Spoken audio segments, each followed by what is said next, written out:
اعوذ باللہ من الشیطان الرجیم بسم اللہ الرحمن الرحیم الحمدللہ والصلاة والسلام علی رسول اللہ وعلی آلہ وصحبہ اجمعین اشہد ان لا الہ الا اللہ واشہد ان محمدا عبدہ ورسولہ رب اشرح لی صدری ویسر لی امری واحلل عقدۃ من لسانی یفقہوا قولی ربنا زدنا علما اللہم فقہنا فی الدین آمین۔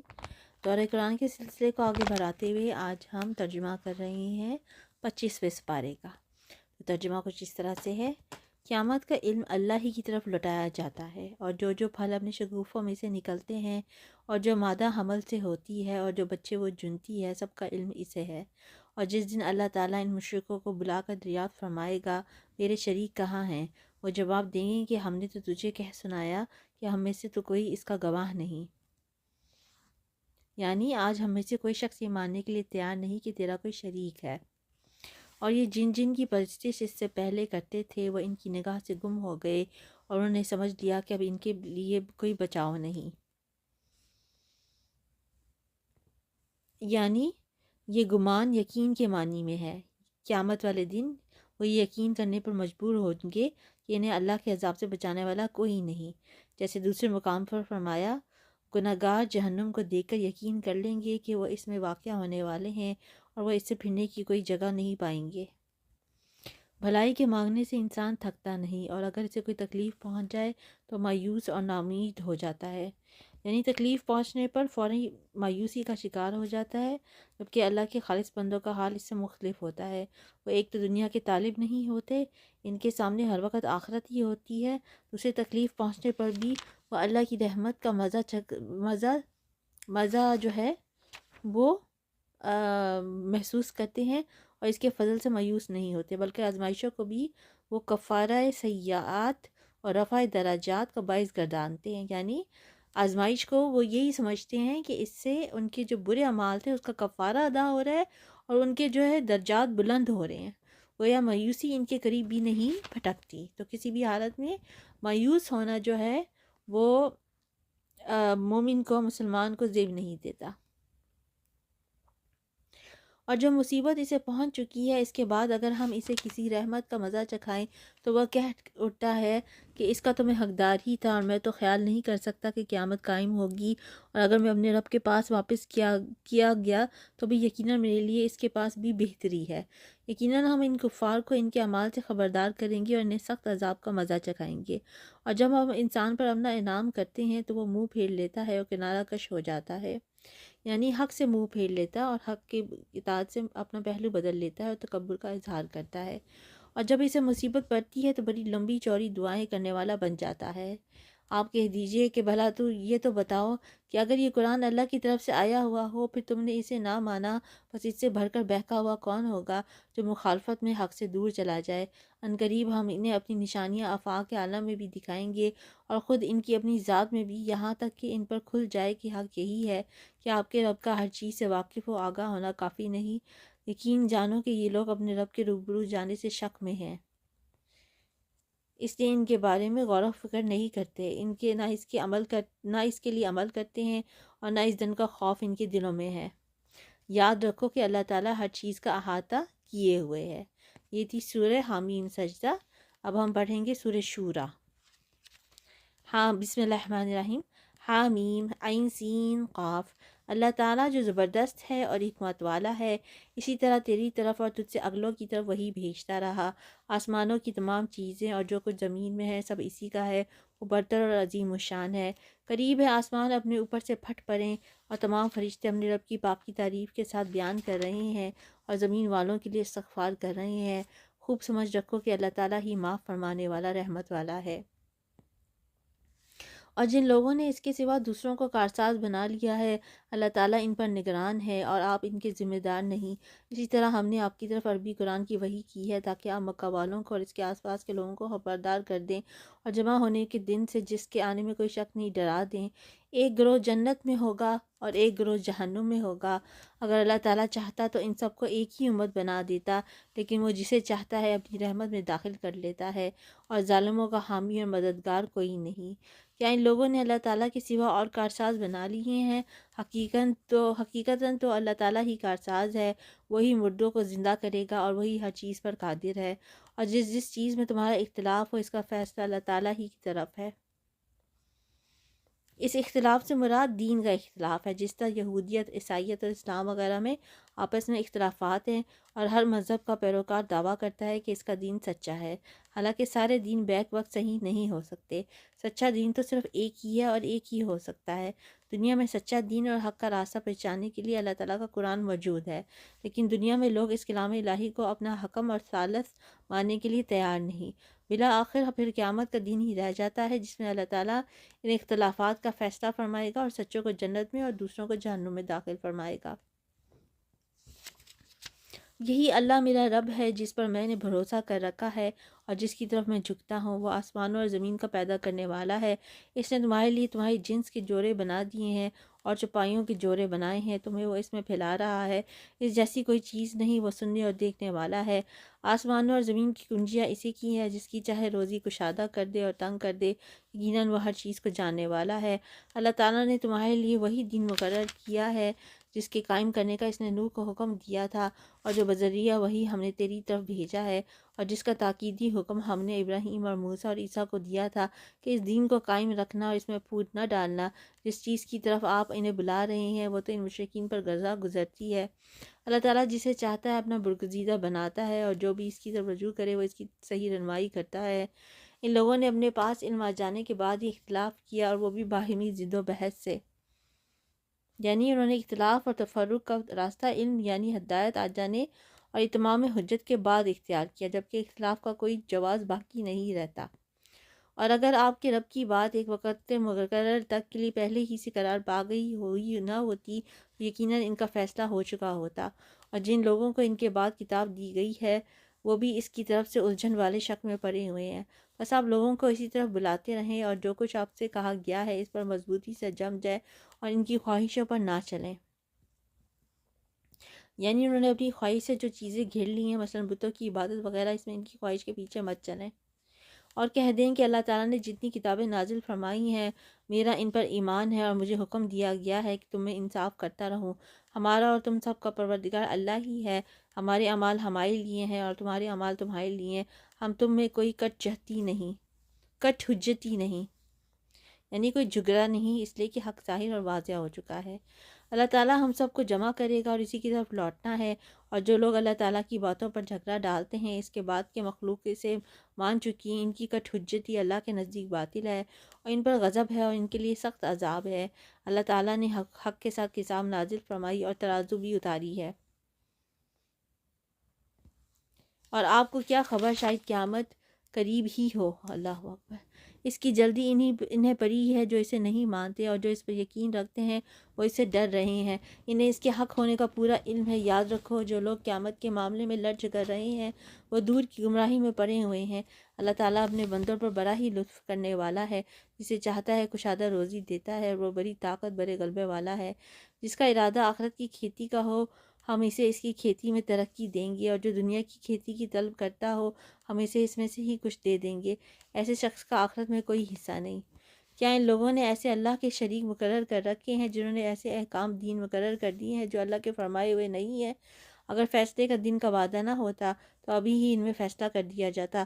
یقیناً ان ظالموں کے لیے ہی دردناک عذاب ہے۔ آپ دیکھیں گے کہ یہ ظالم اپنے اعمال سے ڈر رہے ہوں گے جو یقیناً ان پر واقع ہونے والے ہیں، اور جو لوگ ایمان لائے اور انہوں نے نیک اعمال کیے وہ بہشتوں کے باغات میں ہوں گے۔ وہ جو خواہش کریں اپنے رب کے پاس موجود پائیں گے، یہی ہے بڑا فضل۔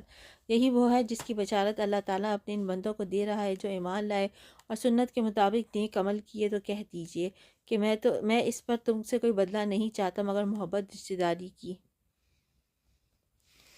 قبائل قریش اور نبی صلی اللہ علیہ وسلم کے درمیان رشتہ داری کا تعلق تھا۔ آیت کا مطلب بالکل واضح ہے کہ میں وعظ و نصیحت و تبلیغ و دعوت کی کوئی اجرت تم سے نہیں مانگتا، البتہ ایک چیز کا سوال ضرور ہے کہ میرے اور تمہارے درمیان جو رشتہ داری ہے اس کا لحاظ کرو۔ جو شخص کوئی نیکی کرے ہم اس کے لیے اس کی نیکی میں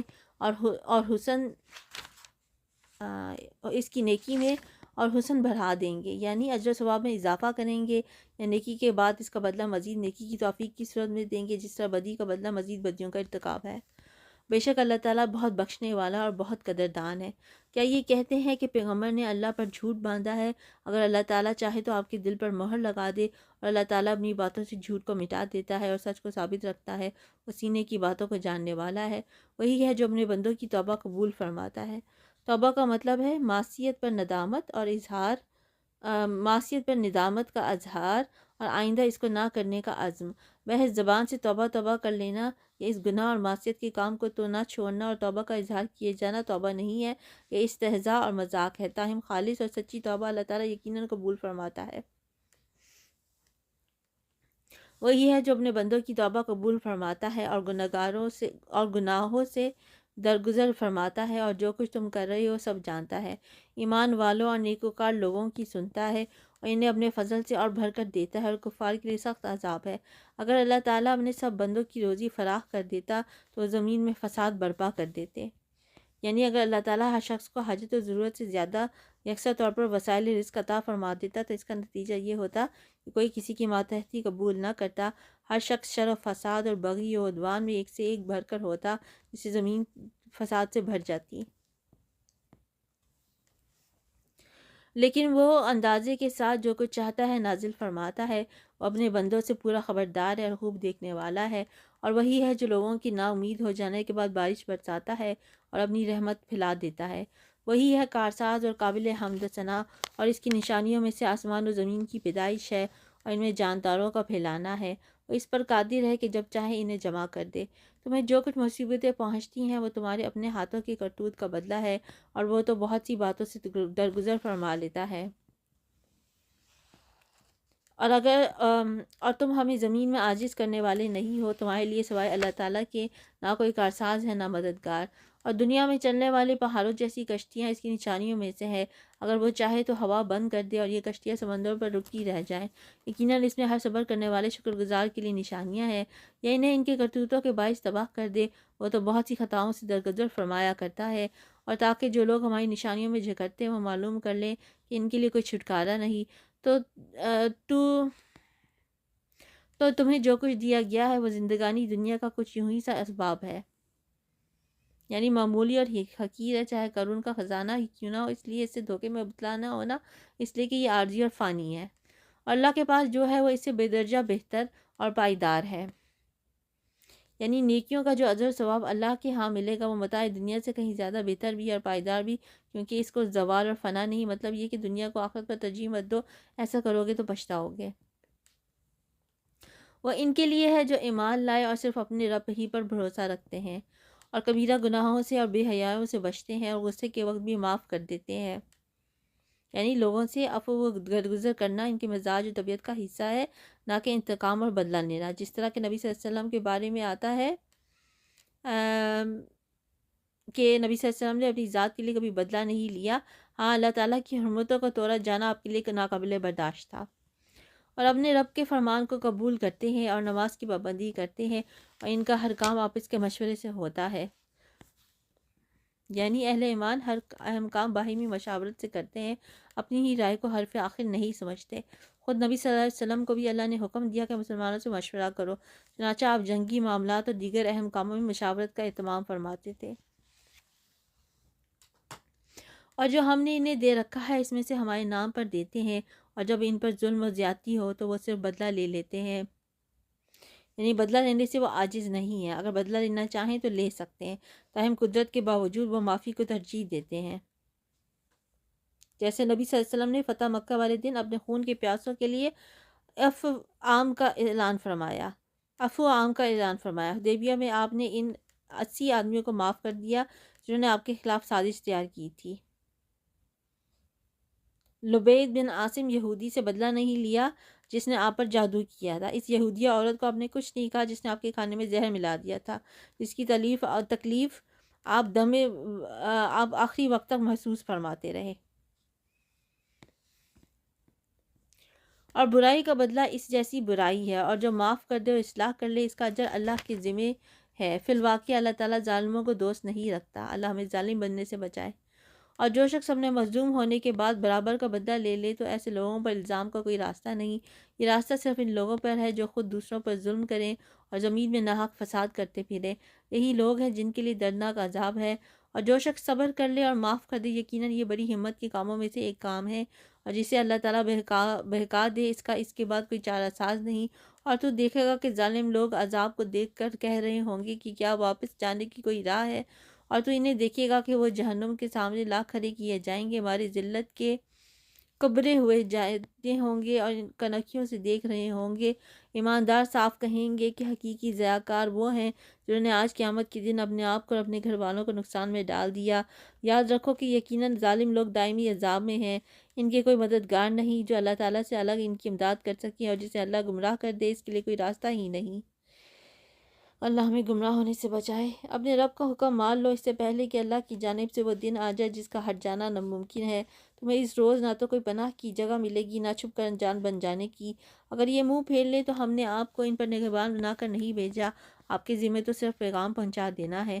ہم جب کبھی انسان کو اپنی مہربانی کا مزہ چکھاتے ہیں تو وہ اس پر اترا جاتا ہے،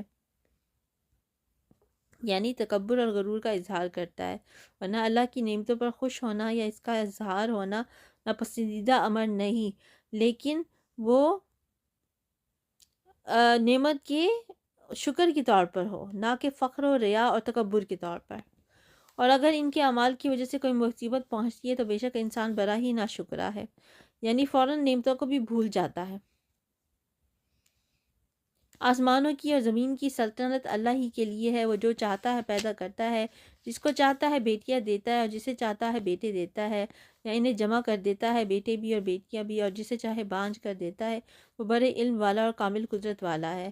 ناممکن ہے کہ کسی بندے سے اللہ تعالیٰ کلام کرے مگر وحی کے ذریعے، یا پردے کے پیچھے سے کسی فرشتے کو بھیجے اور وہ اللہ کے حکم سے جو وہ چاہے وہی کرے۔ اس آیت میں وحی الہی کی 3 صورتیں بیان کی گئی ہیں۔ پہلی یہ کہ دل میں کسی بات کا ڈال دینا، یہ خواب میں بتلا دینا اس یقین کے ساتھ کہ یہ اللہ ہی کی طرف سے ہے۔ دوسری پردے کے پیچھے سے کلام کرنا، جسے حضرت موسیٰ علیہ السلام سے کوہ طور پر کیا گیا۔ تیسری فرشتے کے ذریعے سے اپنی وحی بھیجنا، جیسے جبرائیل علیہ السلام اللہ کا پیغام لے کر آتے اور پیغمبروں کو سناتے رہے۔ بے شک وہ برتر ہے، حکمت والا ہے۔ اور اسی طرح ہم نے آپ کی طرف اپنے حکم سے روح کو اتارا ہے۔ روح سے مراد قرآن ہے، یعنی جس طرح آپ سے پہلے اور رسولوں پر ہم وحی کرتے رہے، اسی طرح ہم نے آپ پر قرآن کی وحی کی ہے۔ قرآن کو روح سے اس لیے تعبیر کیا ہے کہ قرآن سے دلوں کو زندگی حاصل ہوتی ہے، جیسے روح میں انسانی زندگی کا راز مضمر ہے۔ آپ اس سے پہلے یہ بھی نہیں جانتے کہ کتاب اور ایمان کیا چیز ہے۔ کتاب سے مراد قرآن ہے، یعنی نبوت سے پہلے قرآن کا بھی کوئی علم آپ کو نہیں تھا، اور اسی طرح ایمان کی ان تفصیلات سے بھی بے خبر تھے جو شریعت میں مطلوب ہیں۔ لیکن ہم نے اسے نور بنایا، اس کے ذریعے سے اپنے بندوں میں سے جسے چاہتے ہیں ہدایت دیتے ہیں۔ بے شک آپ راہ راست کی رہبری کر رہے ہیں، اس اللہ کی راہ کی جس کی ملکیت میں ہے جو کچھ آسمانوں اور زمین میں ہے۔ آگاہ رہو، سب کام اللہ تعالیٰ ہی کی طرف لوٹتے ہیں۔ یہ سورہ شورا تھی۔ اب ہم پڑھیں گے سورہ زخرف۔ بسم اللہ الرحمن الرحیم۔ حامیم، قسم ہے اس واضح کتاب کی، ہم نے اس کو عربی زبان کا قرآن بنایا ہے کہ تم سمجھ لو۔ یقیناً یہ لوح محفوظ میں ہے اور ہمارے نزدیک بلند مرتبہ حکمت والی ہے۔ کیا ہم اس نصیحت کو تم سے اس بنا پر ہٹا لیں کہ تم حد سے گزر جانے والے لوگ ہو؟ اور ہم نے اگلے لوگوں میں بھی کتنے ہی نبی بھیجے، جو نبی ان کے پاس آیا انہوں نے اس سے ہنسی مذاق اڑایا، بس ہم نے ان سے زیادہ زور آوروں کو تباہ کر ڈالا، اور اگلوں کی مثال گزر چکی ہے۔ اگر آپ ان سے دریافت کریں کہ آسمان اور زمین کو کس نے پیدا کیا تو یقیناً ان کا جواب یہی ہوگا کہ انہیں غالب و دانا اللہ نے ہی پیدا کیا ہے۔ وہی ہے جس نے تمہارے لیے زمین کو فرش اور بچھونا بنایا اور اس میں تمہارے لیے راستے کر دیے تاکہ تم راہ پا لیا کرو۔ اسی نے آسمان سے ایک اندازے کے مطابق پانی نازل فرمایا، بس ہم نے اس سے مردہ شہر کو زندہ کر دیا، اسی طرح تم نکالے جاؤ گے۔ جس نے تمام چیزوں کے جوڑے بنائے اور تمہارے لیے کشتیاں بنائی اور چھپائے جانور پیدا کیے جن پر تم سوار ہوتے ہو تاکہ تم ان کی پیٹھ پر جم کر سوار ہوا کرو۔ پھر اپنے رب کی نعمت کو یاد کرو جب اس پر ٹھیک ٹھاک بیٹھ جاؤ، اور کہو سبحان الذی سخر لنا ھذا وما كنا له مقرنین وإنا إلی ربنا لمنقلبون۔ پاک ذات ہے اس کی جس نے اسے ہمارے بس میں کر دیا، حالانکہ ہمیں اسے قابو کرنے کی طاقت نہ تھی، اور بے یقین ہم اپنے رب کی طرف لوٹ کر جانے والے ہیں۔ جب آپ گاڑی یا سائیکل یا موٹر سائیکل یا کسی بھی سواری پہ بیٹھیں اس وقت بھی آپ یہ دعا ضرور پڑھیں. یہ سفر کی دعا ہے. سبحان الذی سخر لنا ھذا وما كنا له مقرنین وإنا إلی ربنا لمنقلبون. یہ دعا یاد کر لیں اور یہ دعا ضرور پڑھا کریں.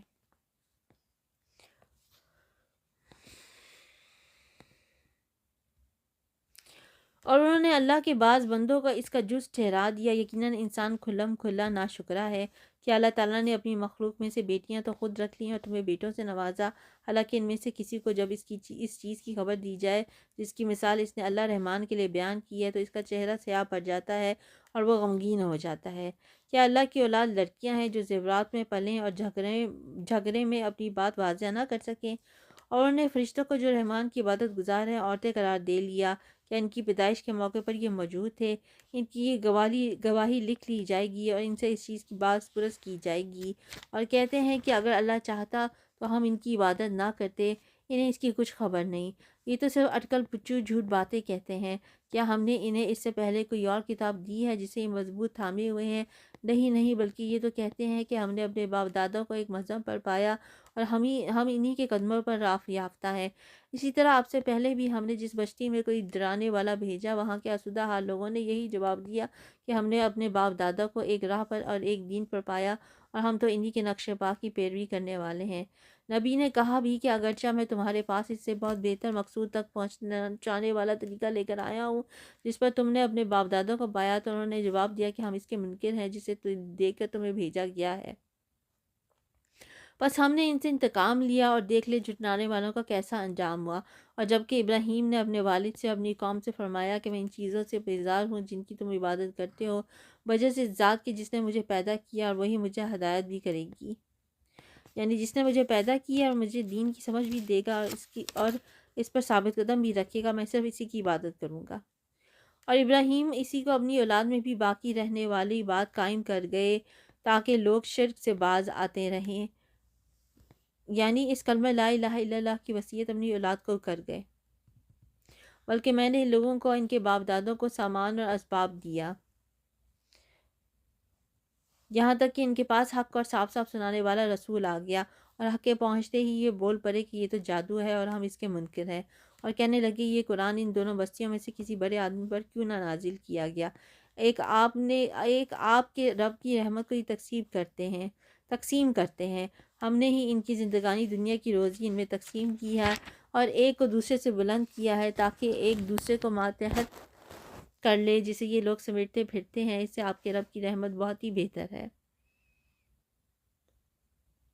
اور اگر یہ بات نہ ہوتی کہ تمام لوگ ایک ہی طریقے پر جائیں گے تو رحمان کے ساتھ کفر کرنے والوں کے گھروں کی چھتوں کو ہم چاندی کی بنا دیتے اور زینوں کو بھی جن پر چڑھا کرتے اور ان کے گھروں کے دروازے اور تخت بھی جن پر وہ تکیہ لگا کر بیٹھتے اور سونے کے بھی. اور یہ سب کچھ یوں ہی سب دنیا کی زندگی کا فائدہ ہے اور آخرت تو آپ کے رب کے نزدیک صرف پرہیزگاروں کے لیے ہے. اور جو شخص رحمان کی یاد سے غفلت کرے ہم اس پر ایک شیطان مقرر کر دیتے ہیں، وہی اس کا ساتھی رہتا ہے.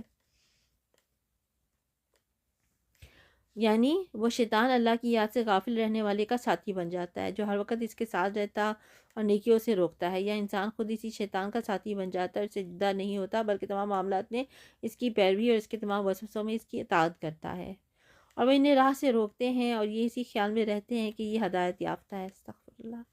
یعنی وہ شیطان ان کے اور حق کے راستے کے درمیان حائل ہو جاتے ہیں اور اس سے انہیں روکتے ہیں، انہیں برابر سمجھاتے رہتے ہیں کہ تم حق پر ہو، حتیٰ کہ وہ واقعی اپنے بارے میں یہی گمان کرنے لگ جاتے ہیں کہ وہ حق پر ہیں. یا کافر شیطانوں کے بارے میں سمجھتے ہیں کہ یہ ٹھیک ہے اور ان کی اطاعت کرتے رہتے ہیں، یہاں تک کہ جب وہ ہمارے پاس آئے گا کہے گا کاش میرے اور تیرے درمیان مشرق اور مغرب کی دوری ہوتی تو بڑا برا ساتھی ہے.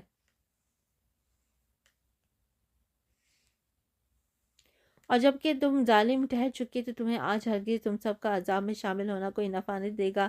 کیا پس تو بہرے کو سنا سکتا ہے یا اندھے کو راہ دکھا سکتا ہے اور اسے جو کھلی گمراہی میں ہو؟ پس اگر ہم تجھے یہاں سے لے بھی جائیں تو بھی ہم ان سے بدلہ لینے والے ہیں، یا جو کچھ ان سے وعدہ کیا ہے وہ تجھے دکھا دیں، ہم ان پر بھی قدرت رکھتے ہیں.